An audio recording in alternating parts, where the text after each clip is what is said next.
Avis aux amoureux des romans d'espionnage et autres séries télé du genre. La réalité a rejoint la fiction ou c'est peut-être l'inverse?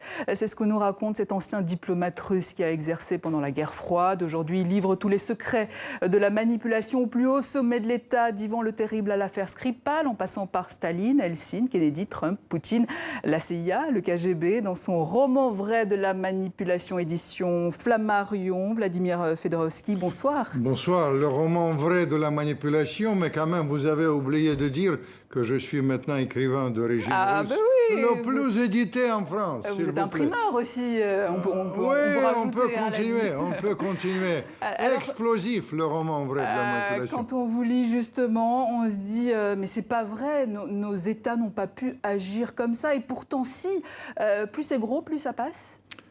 Ah, vous n'avez pas si bien dire. Parce que quand j'étais jeune diplomate, j'ai dit, est-ce que c'est trop? On m'a dit, c'est jamais trop. Et c'est vrai, ça c'est un livre qui lit comme un roman d'espionnage. Vous pensez que ça ne pouvait pas exister. J'ai piqué au KGB le manuel, vous savez, de séduction, au féminin. Vous voulez séduire les hommes, je vous donne des recettes. Et comment vous le faire? Des recettes banales, être affable. Mentir ou ne pas mentir. Si vous voulez mentir, 5% de mensonges, 95% de vérité. Voilà, mentir mais pas trop alors quand même. Mentir, pas trop. Les choses comme ça, être miroir de l'autre. Vous savez, par exemple, dans ce manuel, le conseil d'avoir un léger mimétisme.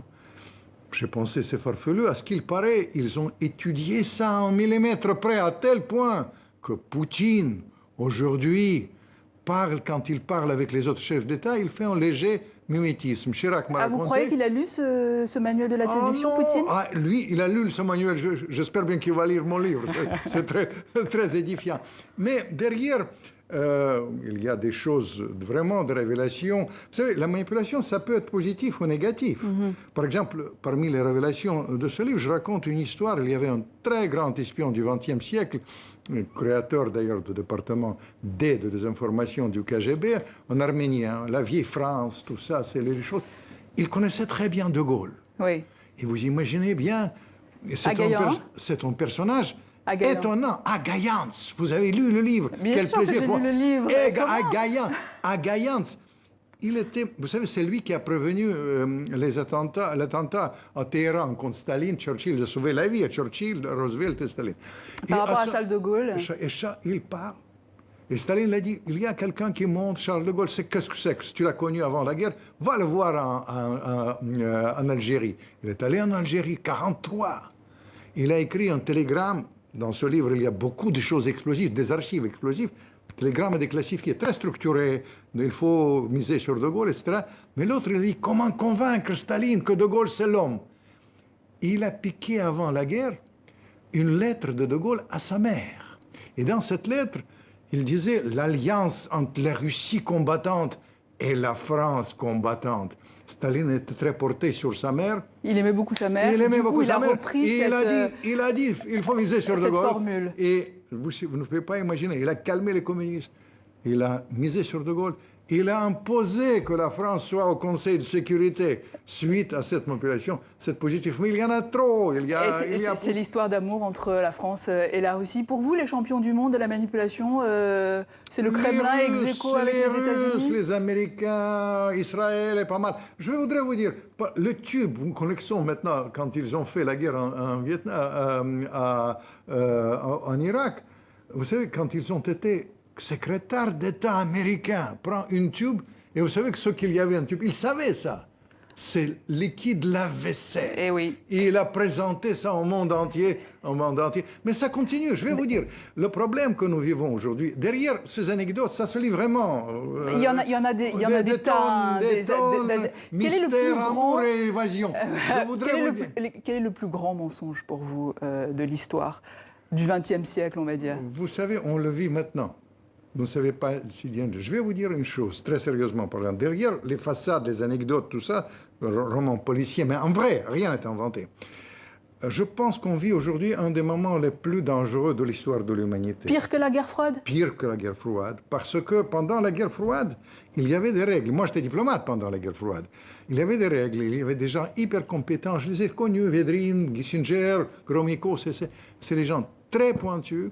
Et il y avait la distinction entre la propagande, au fait, la manipulation, et la politique réelle. Aujourd'hui, le drame... Il n'y a plus de règles. Plus de règles. Et puis, vous savez, on est dans le flou. On ment aujourd'hui et on croit ses propres mensonges. Ça cause la diplomatie de tweet. Vous savez qu'il y a... Justement, vous avez vu cette passe d'armes entre Donald Trump et le journaliste de CNN. On est où là? On est dans la manipulation, dans la propagande. Évidemment, les deux. Fox News peut-être. Mais le problème, c'est que ces gens-là, ils se prennent au premier degré, au sérieux. Et ils jouent les trucs inimaginablement dangereux. On a frôlé plusieurs fois la guerre mondiale ces derniers temps. Vous ne savez pas ça. Et c'est sur ça que je dis, faites attention. Vous vivez dans le monde virtuel. Vous mentez, vous croyez à ses propres mensonges. C'est une sorte d'alerte par rapport à ce qu'on vit aujourd'hui. Parce qu'autrement, on va vers... Mais dans la méthode, il y a quand même une différence entre un Donald Trump et un Vladimir Poutine. Non, l'autre, il était formé pour la manipulation. Évidemment, c'est un professionnel. Au KGB. Au KGB, de la manipulation. Celui-là, c'est un amateur. Mais vous savez, il y a 5 politiques américains aujourd'hui. Après les élections, vous avez si bien traité les élections mi-mandat. Je voudrais vous dire, après ça, pire que jamais, le Congrès a sa propre politique, la CIA a sa propre politique, et 3 politiques au sein de l'administration de Trump. Et c'est pour ça que c'est tellement dangereux. Et je veux dire, derrière les façades, les anecdotes, révélations historiques, comment ils ont manipulé James Bond, un vrai Kennedy qui sort, un James Bond russe qui sort avec Marilyn Monroe et les frères Kennedy, étonnantes les trucs. Derrière toutes ces choses-là, récentes, les affaires Chris Skripal, les manipulations autour des élections, mais il y a une sorte d'alerte par rapport à nous tous, aux journalistes. Laquelle? Il ne faut pas vivre dans le monde imaginaire. Évitez, ok, mentez, mais ne croyez pas à vos propres mensonges. Alors, on va rester sur l'actualité. Les commémorations du 11 novembre qui approchent, le centenaire de l'armistice. Malgré les différences, il y a des dates comme ça qui rassemblent. Poutine va rencontrer Donald Trump. C'est une bonne idée. Vous savez, tout d'abord, il faut qu'on arrête, parce que le drame, pourquoi il faut qu'ils se rencontrent? Parce que le contact est rompu. Pendant la guerre froide, dans les pires moments j'ai connus, il y avait toujours un contact. Aujourd'hui, par exemple, entre les Anglais et les Russes, le contact sur le terrorisme est rompu. Il faut qu'ils se rencontrent. Au-delà de ça, moi, je suis assez sensible à 2 choses. Il y a, tout d'abord, l'histoire, c'est une clé pour comprendre l'avenir. Il faut comprendre que les Russes, ils ont perdu pendant la Première Guerre mondiale plus que les Anglais, les Français et les Allemands réunis. Les Russes, ils ont sauvé vraiment à Paris, la bataille de Marne. Alors, c'est une sorte d'hommage face à ça. Justement, vous parlez de terrorisme, vous dites que l'Occident aujourd'hui se trompe d'ennemi. C'est qui l'ennemi de l'Occident aujourd'hui? Évidemment, c'est l'islamisme. Mais l'Occident, je vais vous dire, le problème là-dedans... Mais là, il n'y a pas une manipulation Non. Attendez, je vais vous dire une chose. Vous comprenez, le président Macron, il a eu raison de dire c'est comme pendant les 2 guerres. Avec une nuance près. Pendant la veille de la Deuxième Guerre mondiale, l'Occident s'est trompé de l'ennemi. Vous vous souvenez, Munich, qu'est-ce que c'est Munich? Ils ont essayé de pousser Hitler du côté des Russes. Ils ont été... Vous savez, la France s'est couchée quand même pendant la Deuxième Guerre mondiale. Vous croyez que la Russie était l'ennemi? Et la Russie, Stalingrad, elle a sauvé Stalingrad. S'il n'y avait pas de Stalingrad, 27 millions de Russes qui ont péri pour libérer, pour aller jusqu'à Berlin. Ils ont péri. Après, il y avait, où je participais modestement, nous avons tué le communisme. Je vous signale. Nous avons sacrifié. Et puis, après, il y avait cette mise en scène assez bas de gamme dans la réalité.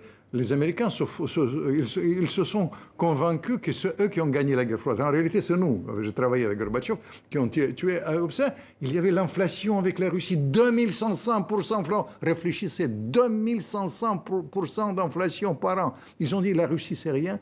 Et d'où vient le phénomène de Poutine? Et aujourd'hui, pourquoi elle se trompe?